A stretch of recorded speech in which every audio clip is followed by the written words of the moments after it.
Hello friends, आज के lesson plan का प्रक्रम है माइटोकॉन्ड्रिया। और इस लेसन प्लान का पीडीएफ आपको फ्री में मिल जाएगा हमारे टेलीग्राम चैनल से। और इस पीडीएफ का पासवर्ड मैं आपको वीडियो के आगे बताऊंगा। तो जिन्होंने चैनल को सब्सक्राइब नहीं किया, चैनल को सब्सक्राइब कर लें। तो चलिए वीडियो को स्टार्ट करते हैं। तो लेसन प्लान में नेम ऑफ़ द स्कूल वाला कॉलम जो होता है उसमें आपको उस स्कूल का नाम लिखना है जिस स्कूल में आपका ट्रेनिंग पड़ा है, जहाँ पे आप बच्चे को पढ़ाने जाते हैं। डेट पे उस दिन का डेट लिखना है जिस दिन में ये लेसन प्लान का यूज़ करेंगे आप। सब्जेक्ट में आप जीव विज्ञान लिख सकते हैं या विज्ञान भी लिख सकते हैं। और माइटोकॉन्ड्रिया लिखना है आपको प्रकरण में। और क्लास में 9th है। और सेक्शन में जिस भी सेक्शन में आप पढ़ा रहेंगे वो सेक्शन लिखना है। पीरियड में जो भी पीरियड होगा, प्रथम रहेगा, दूसरा, तीसरा, जो भी रहेगा आपको वो लिखना है। और टाइमिंग होगा 40 मिनट का। तो अब उसके बाद आपका सामान्य उद्देश्य होगा कि छात्र छात्राओं को विज्ञान के प्रति रुचि जागृत कराना, छात्र छात्राओं में मानसिक एवं तर्क शक्ति का विकास कराना, छात्र छात्राओं में वैज्ञानिक दृष्टिकोण का विकास कराना, छात्र छात्राओं में प्राणियों एवं वनस्पतियों के बारे में ज्ञान कराना, छात्र छात्राओं में प्रकृति के प्रति प्रेम भाव का विकास कराना, और छात्र छात्राओं में राष्ट्रीय समीकरण एवं विश्व बंधुत्व की भावना का विकास कराना। ये 6 सामान्य उद्देश्य हैं और ये हमारे चैनल का साइट है। विशिष्ट उद्देश्य 3 स्तर पे होंगे। ज्ञानात्मक स्तर यानी छात्र छात्राएं माइटोकॉन्ड्रिया के बारे में जान सकेंगे। भावात्मक स्तर होंगे, छात्र छात्राएं माइटोकॉन्ड्रिया के बारे में समझ सकेंगे। और क्रियात्मक स्तर होंगे, छात्र छात्राएं माइटोकॉन्ड्रिया के बारे में जानकर समझकर उनका प्रयोग अपने दैनिक जीवन में कर सकेंगे। उसके बाद आएगा शिक्षण विधि। जो भी आप शिक्षण विधि का प्रयोग करते हैं, जैसे व्याख्यान सह प्रश्नोत्तर विधि होंगे, आगमन निगमन विधि होगा, प्रयोगात्मक विधि होगा और संश्लेषण विश्लेषण विधि होगा। और सहायक सामग्री में आप जो भी प्रोडक्ट का प्रयोग कर रहे हैं पढ़ाते समय, जैसे चॉक, डस्टर, श्यामपट्ट, चार्ट पेपर, जो भी एसेसरीज आप यूज़ कर रहे हैं उन सब का सहायक सामग्री में आप लिखेंगे। उसके बाद पूर्व ज्ञान में आपको लिखना है कि छात्र छात्राएं पुस्तक के माध्यम से माइटोकॉन्ड्रिया परिपथ में सामान्य जानकारी रखते हैं। उसके बाद आएगा प्रस्तावना प्रश्न, जो कि लेसन प्लान का सबसे टफ पार्ट होता है। इसमें क्या होता है, बच्चों को 3 या कम से कम 5 सवाल करके जो है कि बच्चों से प्रकरण निकलवाना होता है। जैसे आज का टॉपिक है माइटोकॉन्ड्रिया, तो माइटोकॉन्ड्रिया जो पढ़ाएंगे बच्चों के मुंह से ही निकलवाना है माइटोकॉन्ड्रिया। वो किस प्रकार, तो वो प्रस्तावना प्रश्न करके। जैसे पहला सवाल है प्रस्तावना प्रश्न का कि जीवन की संरचनात्मक इकाई क्या है, तो बच्चे की तरफ से आएगा कोशिका, चूँकि वो कोशिका आप पढ़ा चुके होंगे, ठीक है। तो उसके बाद फिर सेकंड प्रश्न में आपको जो पहला वाला पूर्व ज्ञान है उसको सेकंड प्रश्न में उसको रिलेट करके जोड़ करके फिर सेकंड प्रश्न पूछना है। जैसे कोशिका में उपस्थित अंग को क्या कहते हैं, फिर बच्चों का जवाब आएगा कोशिकांग कहते हैं। फिर जो अगला प्रश्न होगा उसमें आप फिर पूर्व वाले आंसर को आप जोड़ के फिर नेक्स्ट प्रश्न करेंगे। जैसे कुछ कोशिकांगों के नाम बताएं, या फिर ये भी कह सकते हैं कि कैप्सूल जैसे दिखने वाले कोशिकांगों का क्या नाम है। जो भी आप आएगा, या तो समस्यात्मक प्रश्न या तो आंसर में आप दे सकते हैं केंद्रक माइटोकॉन्ड्रिया या ETC।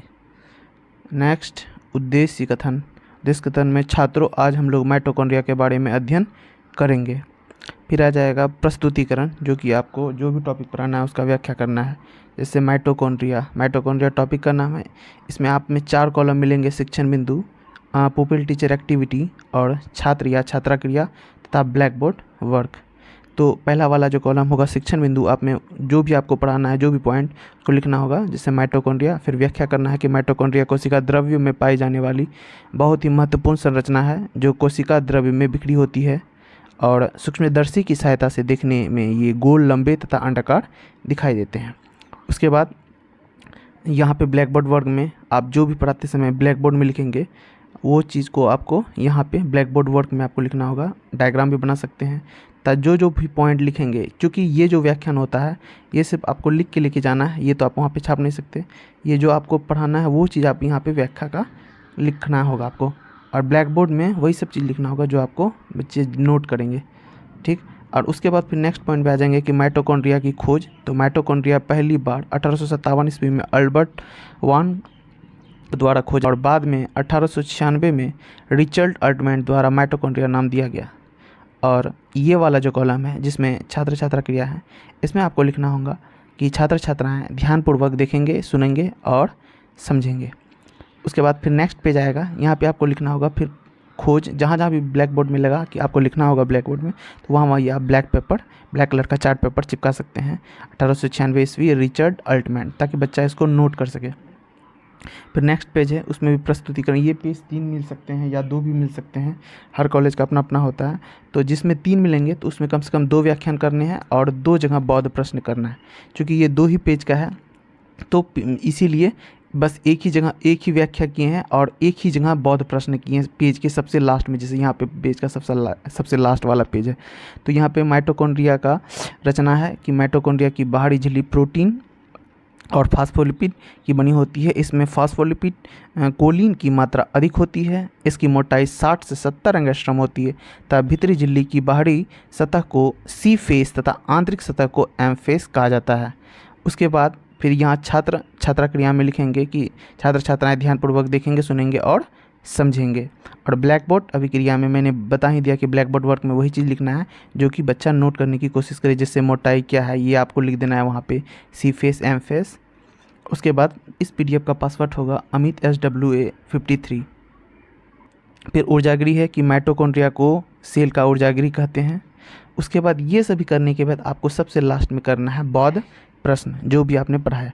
जैसे कम से कम 2 बौद्ध प्रश्न करना है। जैसे कोशिका का ऊर्जागृह किसे कहते हैं, वो इजी प्रश्न होना चाहिए ताकि बच्चा आसानी से जवाब दे दे। जैसे कोशिका का ऊर्जागृह माइटोकॉन्ड्रिया को कहते हैं, और माइटोकॉन्ड्रिया की खोज किसने की थी, तो अल्टमैन ने 1886 ईस्वी में की थी।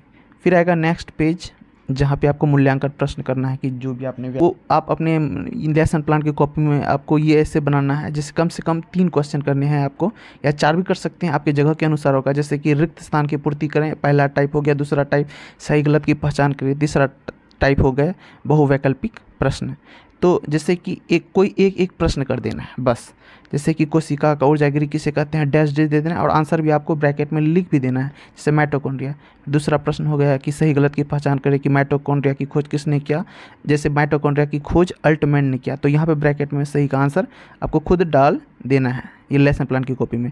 बहुवैकल्पिक प्रश्न में है कि माइटोकॉन्ड्रिया की मोटाई होती है, तो ऑप्शन में आपको खुद टिक लगा देना है। जैसे 60 से 70 एंगस्ट्रॉम होती है, जो कि अपने ऊपर व्याख्या किया। होमवर्क में आपको कम से कम 2 होमवर्क देने होंगे, जैसे कि माइटोकॉन्ड्रिया की संरचना की व्याख्या करें तथा माइटोकॉन्ड्रिया की झिल्ली किन से बना होता है। उसके बाद आएगा सबसे लास्ट सुझाव आलोचना।